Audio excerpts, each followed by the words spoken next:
आरती की टॉर्च अचानक बंद हो गई। कमरे में घना अंधेरा छा गया। उसने अपने कैमरे की स्क्रीन पर देखा कि एक सफेद साया धीमे धीमे उसकी ओर बढ़ रहा था। उसके पैर जड़ हो गए थे।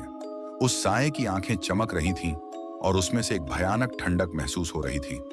आरती ने हिम्मत जुटाकर पूछा, तुम कौन हो और क्या चाहते हो? साया कुछ नहीं बोला, लेकिन अचानक गायब हो गया। तभी पीछे से किसी ने उसे पुकारा, आरती। उसने मुड़कर देखा, लेकिन वहां कोई नहीं था। उसकी सांसें तेज हो रही थीं। डर के बावजूद उसने अपने कैमरे और टॉर्च को संभाला और आगे बढ़ी। हवेली के एक कोने में उसे एक सीढ़ी दिखी जो नीचे तहखाने की ओर जा रही थी। वह धीरे धीरे नीचे उतरी। तहखाने में घना अंधेरा था, लेकिन दीवारों पर लाल निशान बने हुए थे, जैसे खून से किसी ने चित्र बनाए हों।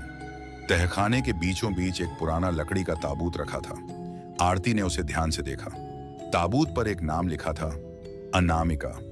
आरती ने सुना था कि जमींदार की बेटी का नाम अनामिका था। वह समझ गई कि यह वही जगह थी जहां उसकी हत्या हुई थी। अचानक आरती के सामने एक छोटी लड़की का भूत प्रकट हुआ। वह रो रही थी। उसने कहा, मुझे बचाओ, मुझे यहां बंद कर दिया गया है। आरती ने साहस दिखाते हुए पूछा, किसने तुम्हें मारा? लड़की ने बताया कि उसके पिता जमींदार वीरेंद्र सिंह ने अपनी संपत्ति के लिए उसकी और उसकी मां की बलि दी थी। उनकी आत्माएं अब तक हवेली में भटक रही हैं। तभी आरती को तहखाने के दूसरे कोने से जोर की हंसी सुनाई दी। यह वीरेंद्र सिंह का भूत था। उसने कहा, तुमने मेरी बेटी की कहानी सुनी, लेकिन अब तुम यहां से जिंदा नहीं जा सकती। आरती ने अपने कैमरे से उसकी वीडियो रिकॉर्ड करनी शुरू की, लेकिन तभी वीरेंद्र सिंह का भूत उसके करीब आने लगा।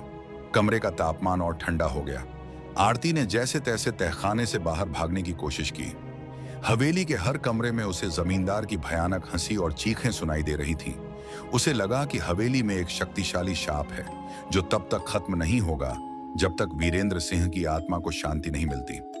आरती ने अनामिका की आत्मा से पूछा, तुम्हें शांति कैसे मिलेगी? अनामिका ने कहा, हमें न्याय चाहिए। जब तक हमारे पिता को उनकी क्रूरता का प्रायश्चित नहीं करवाया जाएगा, यह शाप बना रहेगा। आरती ने गांव के पंडित और अन्य लोगों को हवेली बुलाया। उन्होंने वहां एक हवन किया जिसमें वीरेंद्र सिंह की आत्मा को तर्पण दिया गया। हवन के बाद हवेली शांत हो गई। अनामिका और उसकी मां की आत्मा ने आरती को धन्यवाद कहा और हमेशा के लिए चली गई। आरती ने अपनी रिपोर्ट पूरी की और गांव वालों को भी हवेली का डर छोड़ने के लिए प्रेरित किया। अंत आरती ने साबित कर दिया कि साहस और सच्चाई से हर डर पर जीत हासिल की जा सकती है। उसकी यह रिपोर्ट देश भर में मशहूर हुई और वह एक सफल पत्रकार बन गई।